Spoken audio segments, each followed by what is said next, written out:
राधे राधे। राधे राधे महाराज जी। महाराज जी, अच्छे इंसान को हमेशा बुराइयों का सामना क्यों करना पड़ता है? अच्छे इंसान को हमेशा बुराइयों का सामना करना पड़े ऐसा तो नहीं है, लेकिन बुराइयों का सामना करना पड़ता है क्योंकि बुराइयों का ही बाहुल्य है। बाहुल्य अच्छाइयों का नहीं होता। अच्छे आदमी अंगुलियों में गिने जा सकते हैं, बुरे आदमियों की भीड़ मिलेगी। पार्टी में पेन कापी लेके बैठो, कितने लोग शराब नहीं पिएंगे? पार्टी हो रही हो कहीं तो पूरी पार्टी में ऐसा नहीं कि एक दो तो निकलेंगे ही जो शराब नहीं पिएंगे। 100-200 नहीं निकलेंगे, 100-200 पार्टी वाले होंगे, एक दो निकलेंगे जो जाएंगे लेकिन पिएंगे नहीं, मांस नहीं खाएंगे और तो वो विरोध सहेंगे।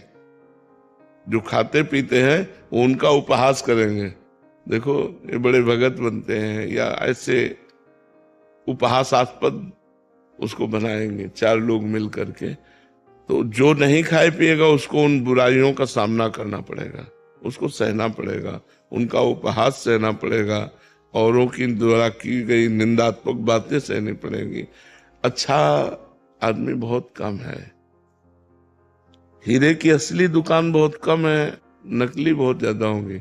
आभूषणों की नकली दुकानें, नकली जो आभूषण बिकते हैं उनकी बहुत दुकानें हैं, लेकिन असली आभूषणों की दुकानें तो बहुत कम होंगी। नकली खरीदने वालों में भीड़ लगी रहेगी, असली वालों में कोई एक दो ऐसे जाएगा, क्योंकि लाखों करोड़ों में उनकी बात होती है और ये 100-200 हजार की बात होती है। जो कई करोड़ का हार बनेगा, ठीक वैसे ही नकली हार सैकड़ों में हजारों में ले लीजिए, 10,000 5,000 में मिल जाएगा, जो करोड़ों का मिलता है। तो अच्छाई और बुराई, असली और नकली, इनमें बड़ा भेद है। तो अच्छाई को लोग कम पसंद करते हैं, बुराई को ज्यादा पसंद करने वाले लोग हैं। तो जब अच्छाई पे आप चलोगे तो जो बुराई को पसंद करते हैं वो आपका विरोध करेंगे, बेमतलब वो आपके पीछे पड़े रहेंगे, वो आपको अपना बनाना चाहेंगे। पर आपको चाहिए अपनी अच्छाई के मार्ग पर चलें, डट के चलें, सबसे हट के चलें, और जो बुराई हमको सहनी पड़े वो हम सह जाएं, लेकिन अपनी अच्छाई को न छोड़े, अपने धर्म को न छोड़े। ज्योति बहल जी। राधे राधे महाराज जी। महाराज जी, शिव जी के नाम में मेरा बहुत प्रेम है और मैं आपके एकांतिक वार्तालाप रोज देखती हूँ और सुनती हूँ। प्रतिदिन ऐसा करने से और मन में आपको अपना गुरु मानने से राधा नाम में मेरी रुचि दिन प्रतिदिन बढ़ती जा रही है।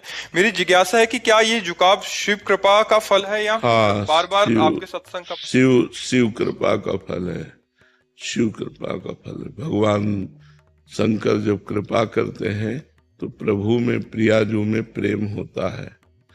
जा पर कृपा न करें पुरारी, सो न पाओ मुनि भगति हमारी। भगवान शंकर जिस पर कृपा नहीं करते उसे भगवान श्री हरि की विशुद्ध भक्ति प्राप्त नहीं होती। इसलिए ऐसा मानो कि भगवान शंकर की कृपा से ही राधा नाम में, हरि नाम में, कृष्ण नाम में, राम नाम में ये प्रीति होती है। प्रशांत पारिक जी, राजस्थान से। राधेश्याम गुरु। राधे राधे महाराज जी। महाराज जी, गुरु अपने सभी शिष्यों के साथ समान आचरण करते हैं, लेकिन कभी कभी मन में ये प्रश्न उठता है कि जो शिष्य गुरु से दूर रहकर उनके समान बताए आचरण नहीं करते, पक्षपात रखते हैं। जैसे 4 बच्चे हैं और उनमें से एक बच्चा केवल गुरु की आज्ञा का पालन करता है, गुरु के अधीन है, गुरु की सेवा में रहता है, और 3 हैं कि अपने मन के अनुसार जो गुरु की बात अच्छी लगी वो स्वीकार किया, नहीं ऐसे चल रहे। तो गुरु जब प्यार करेगा तो चारों को बराबर दिखाई देगा, लेकिन अंदर का जो प्यार होगा वो उसमें ज्यादा होगा, उसमें पक्षपात होगा, उसमें पक्षपात हो। आपसे गलती पड़ेगी तो आपको उपदेश करके डांट देंगे, और उससे गलती पड़ेगी तो आगे हो जाएंगे, उसको पीछे करके स्वयं आगे हो जाएंगे कि दास की गलती स्वामी की गलती मानी जाती है, आप मुझे क्षमा कीजिए या दंड दीजिए, सेवक से जो गलती हुई वो मेरे से ही गलती हुई।